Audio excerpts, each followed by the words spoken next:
A diplomatic storm is brewing, casting a shadow over the capitals of the world and sending ripples through the corridors of power. At the heart of this intensifying crisis are the United States, Japan, and China, three global giants whose interests collide over the ever-sensitive issue of Taiwan, a flashpoint that has long threatened to upend the fragile balance in East Asia. The main players in this unfolding drama are U.S. President Donald Trump, whose unpredictable style and America-first rhetoric have kept allies and rivals alike on edge. Japan's Prime Minister Sanae Takaichi, a leader known for her assertive approach to national security and her determination to strengthen Japan's role on the world stage. And China's President Xi Jinping, who has made it clear that reunification with Taiwan is a non-negotiable part of his vision for China's future. The immediate spark for this crisis? A bombshell report in a major American newspaper revealing details of secretive conversations and back-channel communications. This was followed by a series of tense, high-stakes phone calls between top officials, each side scrambling to clarify positions and avoid missteps. But as statements and denials flew, conflicting accounts emerged, leaving the world guessing about what was truly said behind closed doors. At stake is not just the fate of Taiwan, but the delicate balance between America's vast economic interests with China, its largest trading partner, and its long-standing security commitments to Japan, a key ally in the region.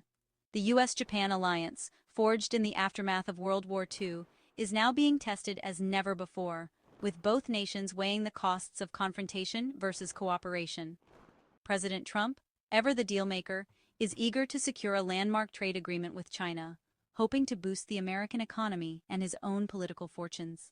Meanwhile, Prime Minister Takaichi is doubling down on Japan's security, pushing for a stronger military presence and closer ties with the U.S., even as she faces pressure from within her own government. For Xi Jinping, the stakes are existential. He has staked his legacy on the promise that Taiwan will one day be brought under Beijing's control, and he is prepared to use every tool at his disposal, diplomatic, economic, and military, to achieve that goal. Around the globe, journalists, analysts, and world leaders are watching every move, searching for signs of shifting alliances or sudden policy changes that could alter the course of history. In East Asia, a single statement from Tokyo can trigger immediate reactions in Beijing and Washington, setting off a chain of events that reverberates far beyond the region. The truth of what was said in private may be hotly disputed, but the diplomatic fallout is already real, with each side maneuvering to shape the narrative and protect its interests. This is a story of power, alliances, and the high-stakes chess game of the Indo-Pacific, where every move is watched, every word is weighed, and the outcome could reshape the world order for years to come. Tensions exploded across diplomatic circles and newsrooms worldwide after the Wall Street Journal published a bombshell on November 26, 2025. The headline dominated global news feeds, instantly becoming the focal point of heated discussions from Washington to Tokyo. The report revealed that President Trump had allegedly urged Japan's Prime Minister Takaichi to tone down her rhetoric on Taiwan, a move apparently designed to ease tensions with China. This revelation suggested a behind-the-scenes effort to influence Japan's public stance on one of the most sensitive issues in East Asia. According to anonymous sources cited in the article, Trump's advice was not a direct demand, but rather a pointed warning, an attempt to prevent further escalation and avoid provoking Beijing.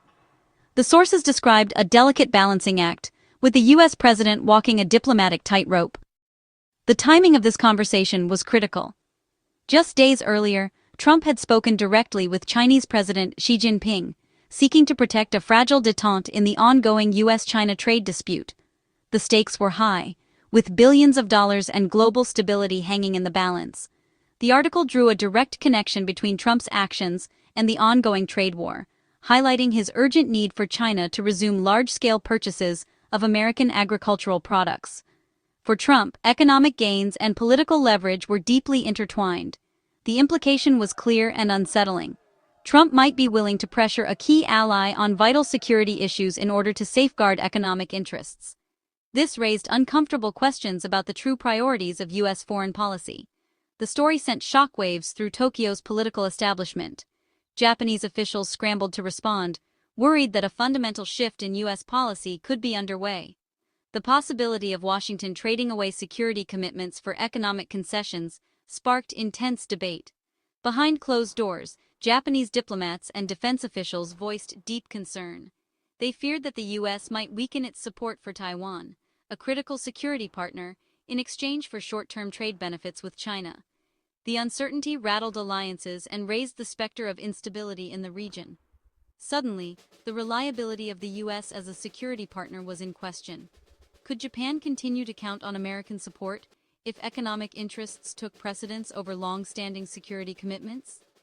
The debate was on, with experts and officials weighing whether economic interests could or should override security alliances.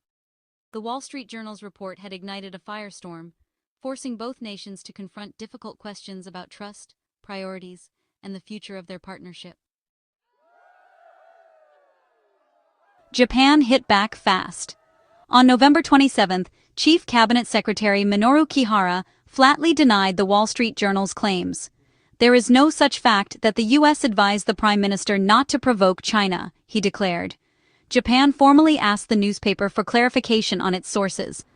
Prime Minister Takaichi confirmed the call with Trump, but described it as friendly and routine, no mention of any warning about Taiwan. Her account, a standard conversation between allies, focused on cooperation. The Wall Street Journal's version. Trump pressured Japan to appease China. The public was left with two irreconcilable stories: anonymous leaks versus official denials. The truth remained elusive. The crisis began with Prime Minister Takaichi's bold statement in Parliament Japan could intervene militarily if China attacked Taiwan. This marked a sharp shift from Japan's usual caution, signaling a hawkish stance on regional security. China reacted with fury, calling the comments a grave provocation and demanding a retraction.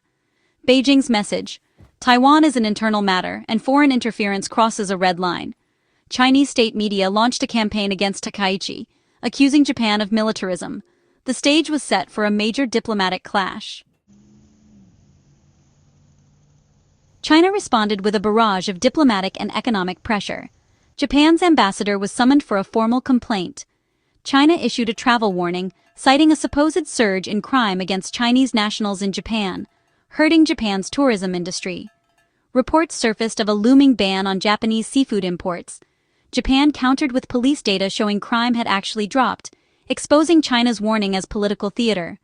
Both sides dug in, refusing to back down. The dispute quickly escalated beyond words, threatening trade and tourism. China used economic threats and public campaigns to force Japan's hand. Japan stood firm, rejecting Beijing's demands.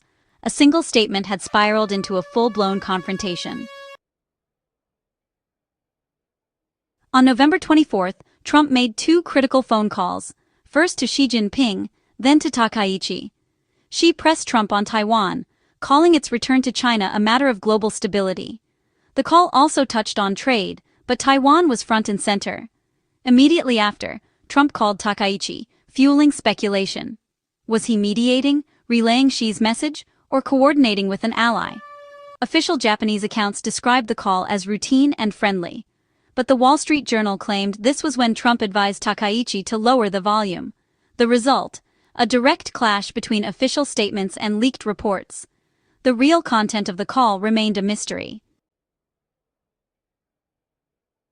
Experts quickly weighed in. The order of Trump's calls, Xi first, then Takaichi, was seen as a signal of U.S. priorities. Analysts warned this fit a pattern of the U.S. using Japan as leverage in its China strategy. Japanese officials feared Trump's focus on trade could undermine security commitments. The nightmare scenario: the U.S. softening support for Taiwan to protect a trade deal. The State Department reiterated its official stance: no unilateral changes in the Taiwan Strait, China is the main threat. But Trump's transactional style left allies uneasy. Which message would prevail, official policy or presidential deal-making? The U.S.-China trade relationship loomed over the entire crisis, casting a long shadow on every diplomatic move and negotiation. With the world's two largest economies so deeply intertwined, any disruption risked sending shockwaves through global markets and everyday lives. For President Trump, securing a favorable trade deal with China was more than just an economic goal. It was a political imperative. He especially pushed for increased Chinese purchases of U.S. agricultural goods, hoping to boost American farmers and deliver on campaign promises. The Wall Street Journal reported that Trump's alleged advice to Takaichi was closely tied to these trade ambitions, suggesting that diplomatic strategy and economic interests were deeply connected. If China felt provoked or slighted, it could easily stall on trade negotiations or halt purchases, undermining Trump's political wins and threatening the livelihoods of American workers. This delicate balancing act put the U.S.-Japan alliance in an awkward position, where vital security commitments risked being overshadowed by economic bargaining. Sometimes it seemed security could be traded for soybeans. The U.S. maintains a formal security treaty with Japan, obligating it to defend its ally. But no such treaty exists with Taiwan. Yet, the stability of the entire region depends on the security of both, making the situation even more complex. Economic interdependence with China creates constant pressure to keep Beijing satisfied, as any rift could have immediate and far-reaching consequences for global supply chains and financial markets. Meanwhile, U.S. allies worry that Trump views alliances as mere bargaining chips rather than sacred commitments, raising doubts about America's reliability in times of crisis. As a result, the Pacific's security architecture faces new strains, with old certainties giving way to a more unpredictable and fragile balance of power. As the dust settles, some facts are clear, others remain murky. Takaichi's statement on Taiwan triggered China's backlash and a diplomatic crisis. Trump's calls with Xi and Takaichi are confirmed, but what was said is hotly disputed. The Wall Street Journal claims Trump pressured Japan. Tokyo firmly denies it. The public is left with two contradictory accounts, anonymous sources versus official denials. Did Trump really urge Japan to appease China for economic gain, or is this a case of misinformation? The answer is locked in confidential records. What's certain?